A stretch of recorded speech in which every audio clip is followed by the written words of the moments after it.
জলপাইয়ের টক ঝাল মিষ্টি গোল্লা একবার বানিয়ে বছর ধরে সংরক্ষণ করতে পারবেন রোদে দেওয়ার ঝামেলা ছাড়াই। হ্যালো এভরিওয়ান, আসসালামু আলাইকুম, welcome back to my channel Poppy's cook and craft. চলুন আজকে সরাসরি রেসিপিতে চলে যাব। এই জন্য আমি এখানে নিয়েছি 1 কেজি পরিমাণ জলপাই। এটা আমি ভালোভাবে পরিষ্কার করে ধুয়ে নিয়েছি। এবার আমি এটা রাইস কুকারে সিদ্ধ হতে দিব। এখানে নিয়েছি, এবার ঢাকনা দিয়ে সিদ্ধ করতে দিব। এই যে আমার জলপাই সিদ্ধ হচ্ছে। সিদ্ধ হয়ে গেলে এবার আমি এটা ছাঁকনিতে নিয়ে পানি ঝরিয়ে নিব। কড়াইতে আমি 5 ফোড়ন হালকা ভেজে নিব। গোটা ধনিয়া ও জিরা ভেজে নিয়েছি, যা স্কিপ হয়ে গেছে।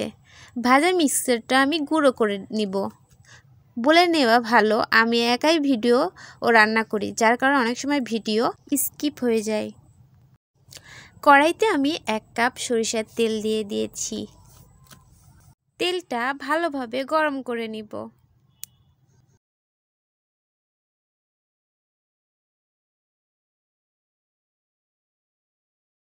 তেল গরম হয়ে এসেছে। এবার এর মধ্যে আমি দিয়ে দিব গোটা শুকনো মরিচ ও 2টা তেজপাতা। হালকা ভেজে নিয়ে দিয়ে দিব সরিষা বাটা ও রসুন বাটা। এখানে আপনারা রসুন থেতলিয়ে দিতে পারেন বা গোটাও দিতে পারেন। একটু মশলাটা আমি ভেজে নেব। এবার আমি এর মধ্যে ম্যাশ করে রাখা জলপাই দিয়ে দিব।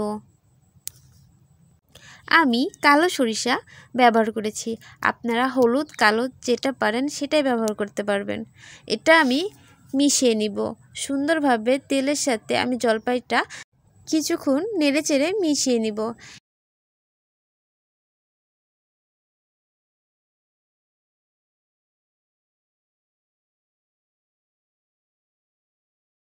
এবার আমি এর মধ্যে দিয়ে দিব স্বাদ মতো লবণ, কিছুটা হলুদ ও মরিচ গুঁড়ো, কারণ এটি একটু টক ঝাল মিষ্টি হবে।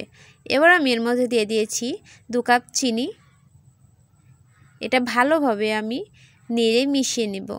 আপনারা এখানে আখের গুঁড়ো ব্যবহার করতে পারেন, আমার ছিল না তাই আমি চিনি ব্যবহার করেছি। আপনি যদি আমার চ্যানেলে নতুন দর্শক হয়ে থাকেন, চ্যানেলটি সাবস্ক্রাইব করে পাশে থাকা বেল আইকনে প্রেস করুন পরবর্তী ভিডিওর নোটিফিকেশন পাওয়ার জন্য। আর যদি চ্যানেলটি সাবস্ক্রাইব করে থাকেন তাহলে অনেক অনেক ধন্যবাদ। এখন জলপাইয়ের সিজন, আপনারাও এভাবে জলপাইয়ের গোল্লা তৈরি করে বছর ধরে খেতে পারেন।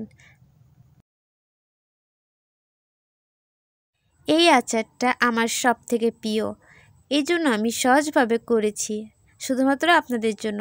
আপনারাও করবেন, একবার ট্রাই করুন। আমি বলছি এই গোল্লার প্রেমে পড়ে যাবেন।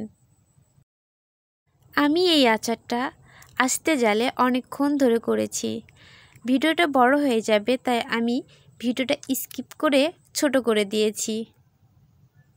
আশা করব ভিডিওটি না টেনে পুরোটি দেখবেন, তাহলে বুঝতে পারবেন।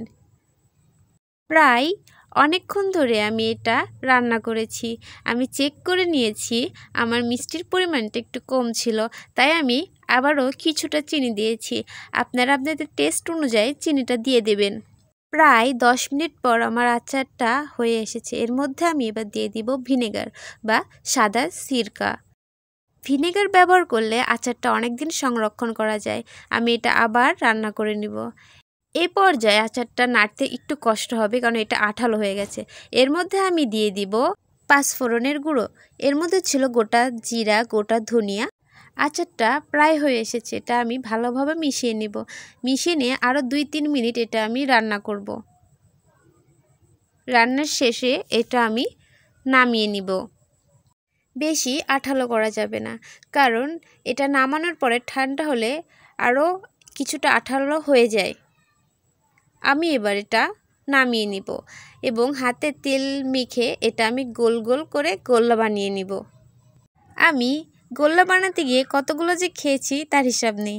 যাই হোক, আজকের রেসিপিটা ভালো লাগলে অবশ্যই কমেন্টে জানাবেন এবং পরবর্তীতে নতুন কোনো রেসিপি নিয়ে আবার আসবো। সেই পর্যন্ত ভালো থাকবেন, সুস্থ থাকবেন, আমার সাথেই থাকবেন। ধন্যবাদ।